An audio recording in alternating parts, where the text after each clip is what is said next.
Baseball is a game of discrete, one-on-one, well-defined interactions between a hitter and a pitcher.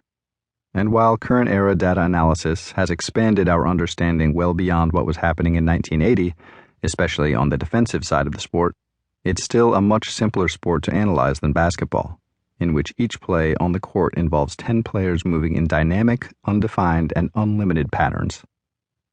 It is quite easy to determine exactly how much offense a batter is able to produce or how effective a pitcher is in limiting opposing offenses.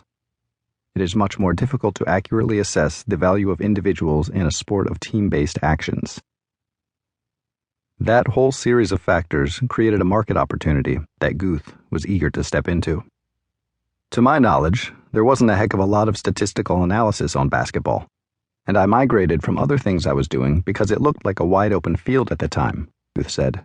You had Bill James coming out with his baseball people and were looking at numbers a lot, and there was an early piece in the American Economic Review about baseball. But to my knowledge, I'm not sure there were other things out there about basketball. Guth set out to examine basketball through the lens of the economic principles that underscored his normal work. In his mind, a lot of the work at the time being done on baseball dealt with estimating the value of what he called the individual player's marginal product, which, in economics parlance, is the output that results from one additional unit of a factor of production.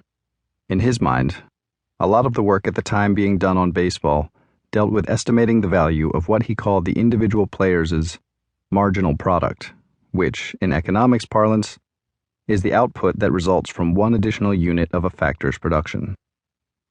Essentially, once you determine what a batter's capabilities were, it was reasonable to be able to project how he would do in a series of individual at-bats, and to determine his composite product by adding up all of his estimated at-bats for a season.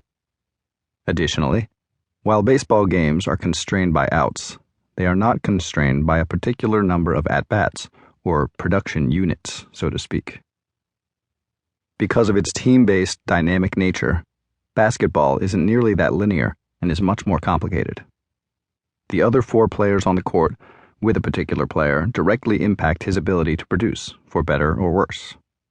Also, because professional games are 48 minutes long, with 5 players on the court at any one time, you are constrained to 240 total minutes of production for a game. As a result, as Guth explains, anytime you add somebody, you can't say he brings all the talent he has. He also replaces somebody, which has to be accounted for in the analysis. By 1982, Guth had created a database of all available NBA statistics from the league's most recent few seasons, and built a proprietary program first called FAMS, Free Agent Market Simulator, and then FAME, Free Agent and Trades Market Emulator, that crudely allowed him to determine a value for adding a new player to an existing team. It was groundbreaking stuff. As Guth noted with a chuckle during our phone conversation, his biggest mistake may have been in how he marketed his output.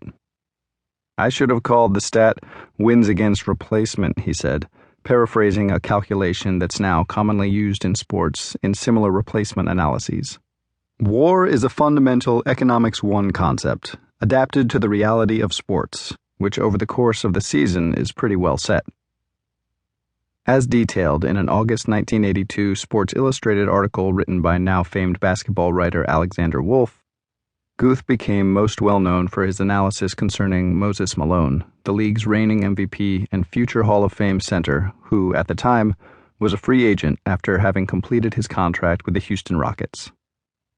Thanks in part to collusive efforts of the NBA owners at the time, Malone was not receiving offers from franchises other than Houston, and Guth believed that to be a huge mistake on those other teams' parts. Guth's economic roots shaped a system that focused on which teams should pursue a player like Malone based on the projected financial gain that player would give a new team, driven by improved performance on the court in relative terms. But when he focused more singularly on the projected on-court performance of the new player, exclusive of the monetary aspects, the story changed a bit in terms of where a specific player like Malone would make the most impact. As detailed in a NERA company newsletter in 1984, much of Guth's system was based on proprietary formulas that tried to place value